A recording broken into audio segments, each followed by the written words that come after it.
नमस्कार दर्शक बंधु। आज हेउछि अगस्ट मास 31 तारिख रविवार। चलंतु आजिर टॉप 20 गुरुत्वपूर्ण खबर उपरे नजर पकाइबा। नंबर 1 रे रहिछि दीदी को पछरे पकाइले मोहन।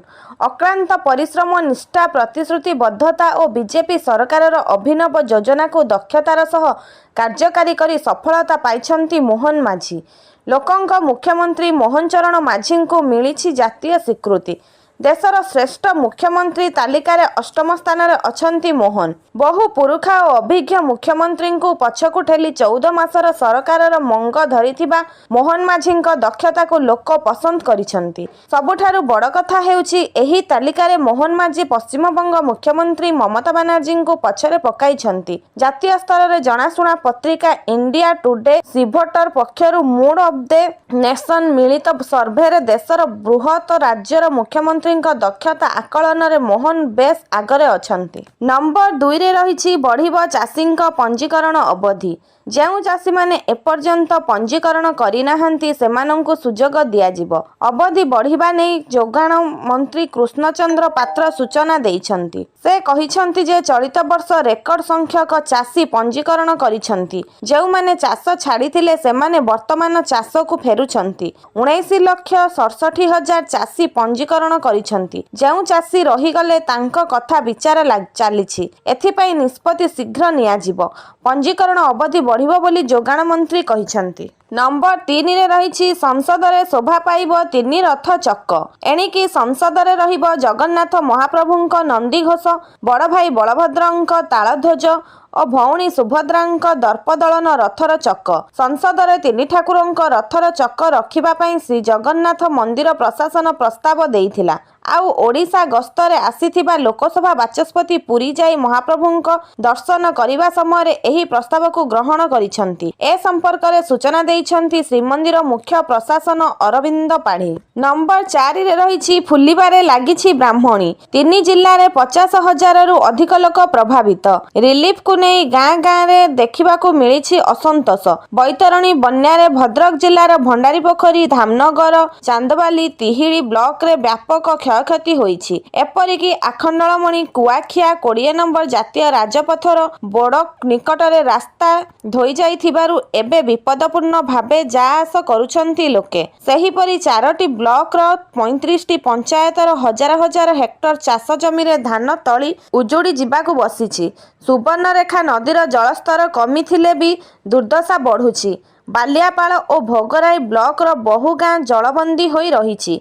पानी घेर रे रहिछि बालियापाल ब्लॉक रो 8 रु अधिक गाँ। नंबर 5 रे रहिछि एएसआई को उठाई नेला क्राइम ब्रांच। पुलिस हेफाजत रे गंजेई बेपारी मृत्यु घटना रे एबे नुआ मोड़ नेइछि। एथिरे सामिल थिबा जणे पुरी अस्तरंग थानार पूर्वतन इंस्पेक्टर राजेश बलियार सिंह फेरार थिबा बेले आउ जणे पुलिस एएसआई को उठाई नेइछि क्राइम ब्रांच। से हेले कणास थाना अधीन मंदारबस्त फांडी अधिकारी एसआई कृष्णचंद्र बेहेरा।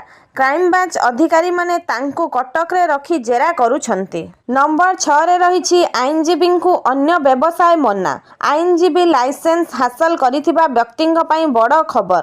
एणिकी आपणक पाखे आईनजीबी लाइसेंस थिले आपण अन्य व्यवसाय करि पारिबेनी। आईनजीबी लाइसेंस प्राप्त व्यक्ति अन्य पेशारे कार्य करुथिबा अभियोग को गुरुत्वर सह ग्रहण करिछि ओडिशा राज्य आईनजीबी परिषद। राज्य आईनजीबी परिषद एपरि घटना रोकिबा पई राज्यर समस्त बार एसोसिएशन गुडी को निर्देश देइछि। नंबर 7 रे रहिछि बांग्लादेशी को काबू कले स्थानीय लोक।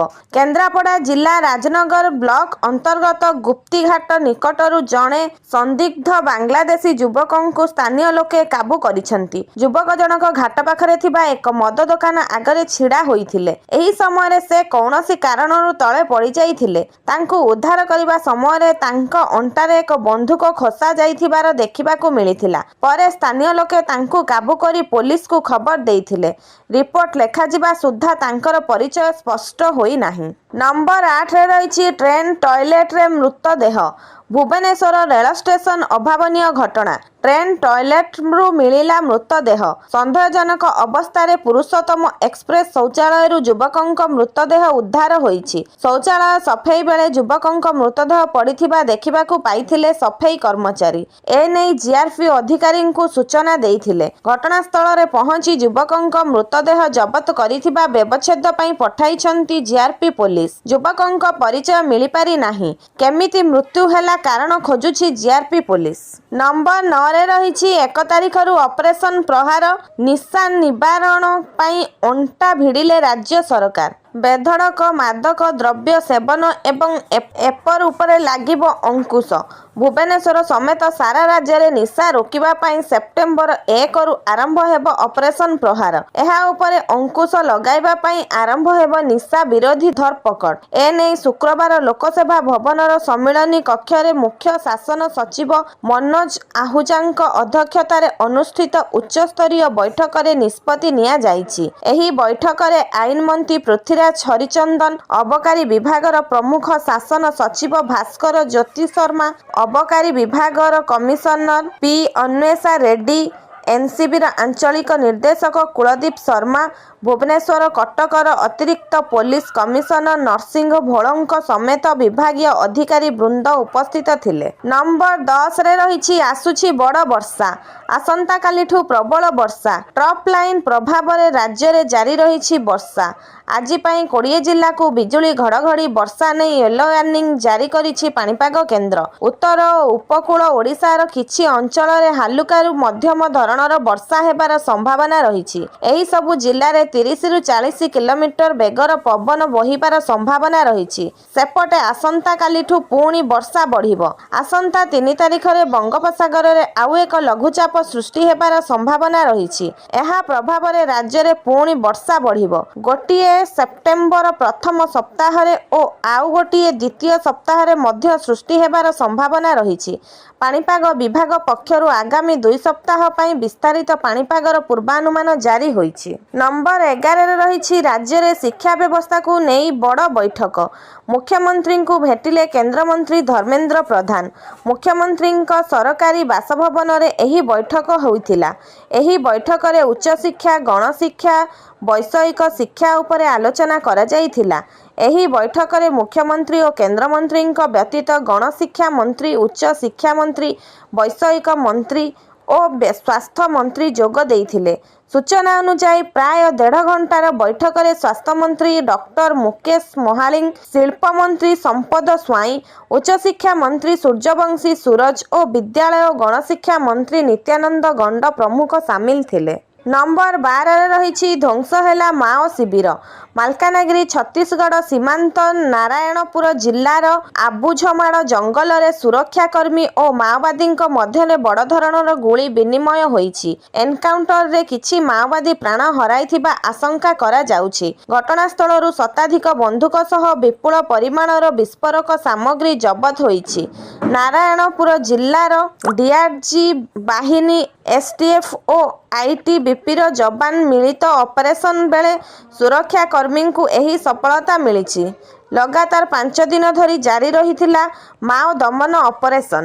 ନମ୍ବର 13ରେ ରହିଛି ରାଜ୍ୟରେ ସାରର ଅଭାବ ନାହିଁ। କେନ୍ଦ୍ର ସାର ଓ ରସାୟନ ମନ୍ତ୍ରୀ ଜେପି ନଡ୍ଡାଙ୍କୁ ବିରୋଧୀ ଦଳ ନେତା ନବୀନ ପଟ୍ଟନାୟକଙ୍କ ସାର ପ୍ରସଙ୍ଗରେ ଚିଠି ଲେଖିବା ଉପରେ ପ୍ରତିକ୍ରିୟା ରଖିଛନ୍ତି ଯୋଗାଣ ମନ୍ତ୍ରୀ କୃଷ୍ଣଚନ୍ଦ୍ର ପାତ୍ର। ମନ୍ତ୍ରୀ କହିଛନ୍ତି, ଚାଷୀଙ୍କ ପାଇଁ ସର୍ବାଧିକ କାମ କରୁଛନ୍ତି ମୋହନ ସରକାର। ସାର ପହଞ୍ଚିବାରେ ବିଳମ୍ବ ହୋଇଛି, ହେଲେ ସାରର ଅଭାବ ନାହିଁ।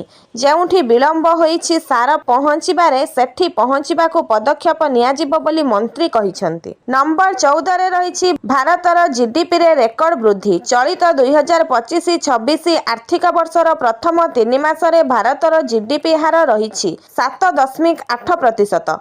ଭାରତର ପରିସଂଖ୍ୟାନ ଓ କାର୍ଯ୍ୟକ୍ରମ ରୂପାୟନ ମନ୍ତ୍ରଣାଳୟ ଏହି ତଥ୍ୟ ପ୍ରକାଶ କରିଛି। ବିଶ୍ୱରେ ଭାରତ ଦ୍ରୁତ ବିକାଶଶୀଳ ରାଷ୍ଟ୍ର ହୋଇ ରହିଛି। ଭାରତର ରପ୍ତାନି ଉପରେ ଆମେରିକା 50% ଟାରିଫ୍ ଲାଗୁ କରିବା ସତ୍ତ୍ୱେ ଏହି ଅର୍ଥନୈତିକ ଅଭିବୃଦ୍ଧିର ରହିଛି ବେଶ୍ ଗୁରୁତ୍ୱ। ନମ୍ବର 15ରେ ରହିଛି ମୋଦି ନେବେନି ଅବସର। ଆସନ୍ତା ସେପ୍ଟେମ୍ବର 17ରେ ପ୍ରଧାନମନ୍ତ୍ରୀ ମୋଦିଙ୍କୁ ପୁରୁଛି 75 ବର୍ଷ। ଆଉ 75 ବର୍ଷ ପରେ ସେ ଅବସର ଅବସର ନେଇ ପାରନ୍ତି ବୋଲି ଅନେକ ସମୟରେ ଚର୍ଚ୍ଚା ହୁଏ। ତେଣୁ ମୋଦି ଅବସର ହେଲେ କିଏ ପ୍ରଧାନମନ୍ତ୍ରୀ ହେବ, କିଏ ବିଜେପିର ନେତୃତ୍ୱ ନେବ ତାହା ସବୁଠୁ ବଡ଼ ପ୍ରଶ୍ନ। ହେଲେ ଏହାରି ଭିତରେ ଆର୍ଏସ୍ଏସ୍ ମୁଖ୍ୟ ମୋହନ ଭାଗବତ ଦେଇଛନ୍ତି ବଡ଼ ଇସାରା। ମୋଦିଙ୍କୁ ସେପ୍ଟେମ୍ବର 17 ତାରିଖରେ 75 ବର୍ଷ ପୂରିଲେ ବି ସେ ଅବସର ନେବେନି ବୋଲି ପରୋକ୍ଷରେ ଇସାରା ଦେଇଛନ୍ତି ସଂଘର ମୁଖ୍ୟ ମୋହନ ଭାଗବତ। ନମ୍ବର 16ରେ ରହିଛି ଟ୍ରମ୍ପଙ୍କ ଟାରିଫ୍ ବେଆଇନ। ଆମେରିକା ରାଷ୍ଟ୍ରପତି ଡୋନାଲ୍ଡ ଟ୍ରମ୍ପଙ୍କୁ ଶକ୍ତ ଝଟକା। ଟ୍ରମ୍ପଙ୍କୁ ଶକ୍ତ ଚାପୁଡ଼ା ମାରିଲେ ଆମେରିକା କୋର୍ଟ। ଟ୍ରମ୍ପ ଲଗାଇଥିବା ଟାରିଫ୍କୁ ବେଆଇନ କହିଲେ ଆମେରିକା କୋର୍ଟ। ଆମେରିକା ଅପିଲସ୍ କୋର୍ଟଙ୍କ ଏଭଳି ଏକ ଗୁରୁତ୍ୱପୂର୍ଣ୍ଣ ରାୟ ଆସିଛି। ଟାରିଫ୍ କିମ୍ବା ଟିକସ ଲଗାଇବାର କ୍ଷମତା ରାଷ୍ଟ୍ରପତିଙ୍କର ନାହିଁ ବୋଲି କହିଲେ କୋର୍ଟ। ତେବେ ଅକ୍ଟୋବର 14 ତାରିଖ ଯାଏଁ ଟାରିଫ୍ ଜାରି ରଖିବାକୁ କୋର୍ଟ ଅନୁମତି ଦେଇଛନ୍ତି। ଏହାପରେ ଏହି ଟାରିଫ୍ ଉଠିଯିବ ବୋଲି ଅନୁମାନ କରାଯାଉଛି। କୋର୍ଟଙ୍କ ରାୟକୁ ନେଇ ଖୁସି ନଥିବାରୁ ଟ୍ରମ୍ପ କହିଲେ, ଏଥିପାଇଁ ଆମେ ସୁପ୍ରିମକୋର୍ଟ ଯିବୁ, ଆଗକୁ ବି ଟାରିଫ୍ ଜାରି ରଖିବୁ। ନମ୍ବର 17ରେ ରହିଛି 7 ବର୍ଷ ପରେ ଚାଇନା ମାଟିରେ ପାଦ ଦେଲେ ମୋଦି। ପ୍ରଧାନମନ୍ତ୍ରୀ ନରେନ୍ଦ୍ର ମୋଦି ଶନିବାର ଏସ୍ସିଓ ସମ୍ମିଳନୀରେ ଯୋଗ ଦେବା ପାଇଁ ଚାଇନା ପହଞ୍ଚିଛନ୍ତି। ଶିଖର ସମ୍ମିଳନୀ ବ୍ୟତୀତ ସେ ଚାଇନା ରାଷ୍ଟ୍ରପତି ସି ଜିନପିଙ୍ଗ ଏବଂ ରୁଷିଆ ରାଷ୍ଟ୍ରପତି ପୁଟିନଙ୍କ ସହ ପୃଥକ ଦ୍ୱିପାକ୍ଷିକ ଆଲୋଚନା ମଧ୍ୟ କରିବେ। ଚାଇନା ପହଞ୍ଚିବା ମାତ୍ରେ ତାଙ୍କୁ ଲାଲ କାର୍ପେଟରେ ଭବ୍ୟ ସ୍ୱାଗତ କରାଯାଇଥିଲା। ପ୍ରଧାନମନ୍ତ୍ରୀ ସେପ୍ଟେମ୍ବର 1 ପର୍ଯ୍ୟନ୍ତ ଚାଇନାରେ ରହିବେ। ଏଠାରେ ଦୁଇ ଦେଶ ମଧ୍ୟରେ ସମ୍ପର୍କକୁ ଆହୁରି ସ୍ୱାଭାବିକ କରିବା ବିଷୟରେ ଚାଇନା ରାଷ୍ଟ୍ରପତି ସି ଜିନପିଙ୍ଗ ଏବଂ ପ୍ରଧାନମନ୍ତ୍ରୀ ମୋଦିଙ୍କ ମଧ୍ୟରେ ଆଲୋଚନା ହେବ। ନମ୍ବର 18ରେ ରହିଛି ଜିଏସ୍ଟି ହ୍ରାସକୁ ନେଇ ପ୍ରଶ୍ନ ଉଠାଇଲେ 8 ଅଣ-ବିଜେପି ଶାସିତ ରାଜ୍ୟ। ଦେଶରେ ବିଭିନ୍ନ ସାମଗ୍ରୀର ଦରଦାମ ହ୍ରାସ ପାଇଁ ସରକାର ଜିଏସ୍ଟି ହାର କମାଇବାକୁ ବିଚାର କରୁଛନ୍ତି। ଆସନ୍ତା ଦୀପାବଳି ବେଳକୁ ଖୁସି ଖବର ମିଳିପାରେ ବୋଲି ପ୍ରଧାନମନ୍ତ୍ରୀ ନରେନ୍ଦ୍ର ମୋଦି ତାଙ୍କର ସ୍ୱାଧୀନତା ଦିବସ ଭାଷଣ ବେଳେ ଘୋଷଣା କରିଥିଲେ। ଏହାକୁ ଦେଶରେ ଆନନ୍ଦ ପ୍ରକାଶ ପାଇଥିଲା। କିନ୍ତୁ ଏହି ଜିଏସ୍ଟି ହ୍ରାସକୁ ନେଇ ପ୍ରଶ୍ନ ଉଠାଇଛନ୍ତି 8ଟି ଅଣ-ବିଜେପି ଶାସିତ ରାଜ୍ୟ। ଏହି 8ଟି ରାଜ୍ୟ ହେଲେ କର୍ଣ୍ଣାଟକ, ତେଲେଙ୍ଗାନା, ହିମାଚଳ ପ୍ରଦେଶ, କେରଳ, ପଞ୍ଜାବ ଓ ତାମିଲନାଡୁ। ଏହି 8ଟି ରାଜ୍ୟ କହିଛନ୍ତି ଯେ ଜିଏସ୍ଟି ସ୍ଲାବଗୁଡ଼ିକୁ ପୁନର୍ଗଠିତ କରିବା ପାଇଁ ସରକାରଙ୍କ ପ୍ରସ୍ତାବ ଯୋଗୁଁ ରାଜ୍ୟମାନେ ବାର୍ଷିକ ପ୍ରାୟ 1.5 ଲକ୍ଷ କୋଟି ଟଙ୍କାରୁ 2 ଲକ୍ଷ କୋଟି ଟଙ୍କା ପର୍ଯ୍ୟନ୍ତ ରାଜସ୍ୱ କ୍ଷତି କରିବ। ଏପରି ପରିସ୍ଥିତିରେ କେନ୍ଦ୍ରକୁ 5 ବର୍ଷ ପାଇଁ ରାଜ୍ୟମାନଙ୍କୁ କ୍ଷତିପୂରଣ ଦେବା ଉଚିତ। ନମ୍ବର 19ରେ ରହିଛି ଶ୍ରୀଜଗନ୍ନାଥଙ୍କ ନାମରେ ଫେକ୍ ୱେବସାଇଟ୍ କରି ପୂଜା ପାଇଁ ବିଜ୍ଞପ୍ତି। ଶ୍ରୀଜଗନ୍ନାଥଙ୍କ ନାମରେ ଫେକ୍ ୱେବସାଇଟ୍ କରି ପୂଜା ପାଇଁ ବିଜ୍ଞପ୍ତି। ଏମିତି ଖବର ଏବେ ଭାଇରାଲ ହୋଇଛି ସୋସିଆଲ ମିଡିଆରେ। ଅନଲାଇନରେ ବିଭିନ୍ନ ପୂଜାର ଦର ଦିଆଯାଇଛି। ସାଧାରଣ ଦର୍ଶନ ପୂଜା ପାଇଁ 2500 ଟଙ୍କା, ଚତୁର୍ଦ୍ଧା ବିଗ୍ରହର ପୂଜା ପାଇଁ 4750 ଟଙ୍କା, ସ୍ୱତନ୍ତ୍ର ଅଭିଷେକ ପୂଜା ପାଇଁ 7500 ଟଙ୍କା, ତୁଳସୀ ଦାନ ପୂଜା ପାଇଁ 5501 ଟଙ୍କା ଦେୟ ଦେବାକୁ ପଡ଼ିବ। ତେବେ ଏହି ଘଟଣାକୁ ନେଇ ଉଦ୍ବେଗ ପ୍ରକାଶ କରିଛନ୍ତି ବରିଷ୍ଠ ସେବାୟତ। ଶ୍ରୀମନ୍ଦିରରେ ଅନଲାଇନର ଏଭଳି କୌଣସି ବ୍ୟବସ୍ଥା ନାହିଁ। ଭକ୍ତମାନେ ବାରମ୍ବାର ଅନଲାଇନରେ ଠକେଇ ହେଉଛନ୍ତି। ତୁରନ୍ତ ଶ୍ରୀମନ୍ଦିର, ଜିଲ୍ଲା ଓ ପୋଲିସ ପ୍ରଶାସନ ଏଭଳି ସଂସ୍ଥା ବିରୋଧରେ ଦୃଢ଼ କାର୍ଯ୍ୟାନୁଷ୍ଠାନ ପାଇଁ ଦାବି କରିଛନ୍ତି ସେବାୟତ। ତେବେ ପୂଜାକରୀ ସେବା .com ନାମକ ଏକ ଅନଲାଇନ ଆପ୍ଲିକେସନ ସୋସିଆଲ ମିଡିଆରେ ଘୁରି ବୁଲୁଛି। ତେବେ ଏହାକୁ ବିଶ୍ୱାସ ନ କରିବା ପାଇଁ ଅପିଲ କହିଛନ୍ତି ପୁରୀ ଏସ୍ପି ପ୍ରତୀକ ସିଂ। ନମ୍ବର 20ରେ ରହିଛି ଡିସେମ୍ବରରେ ଭାରତ ଆସିବେ ପୁଟିନ। ରୁଷ ରାଷ୍ଟ୍ରପତି ଭ୍ଲାଦିମିର ପୁଟିନ ଡିସେମ୍ବରରେ ଭାରତ ଆସିବେ। ପୁଟିନଙ୍କ ଗସ୍ତ ଖବରକୁ କ୍ରେମଲିନ ସ୍ପଷ୍ଟ କରିଛି। ଏହା ପୂର୍ବରୁ ସୋମବାର ଚୀନର ଟିଆନଜିନରେ ସଂଘାଇ ସହଯୋଗ ସଂଗଠନ ଶିଖର ସମ୍ମିଳନୀ ବାହାରେ ପ୍ରଧାନମନ୍ତ୍ରୀ ନରେନ୍ଦ୍ର ମୋଦି ଓ ପୁଟିନଙ୍କ ମଧ୍ୟରେ ସାକ୍ଷାତ ହୋଇପାରେ। ଶୁକ୍ରବାର କ୍ରେମଲିନ ବିଦେଶ ନୀତି ପରାମର୍ଶଦାତା ୟୁରି ଓସାକୋଭ ଏହି ସୂଚନା ଦେଇଛନ୍ତି। ଆଜି ପାଇଁ ଖବର ଏତିକି। ଆସନ୍ତାକାଲି ନୂଆ ଖବର ସହିତ ପୁଣି ଦେଖାହେବ। ରହିଲି, ଜୟ ଜଗନ୍ନାଥ।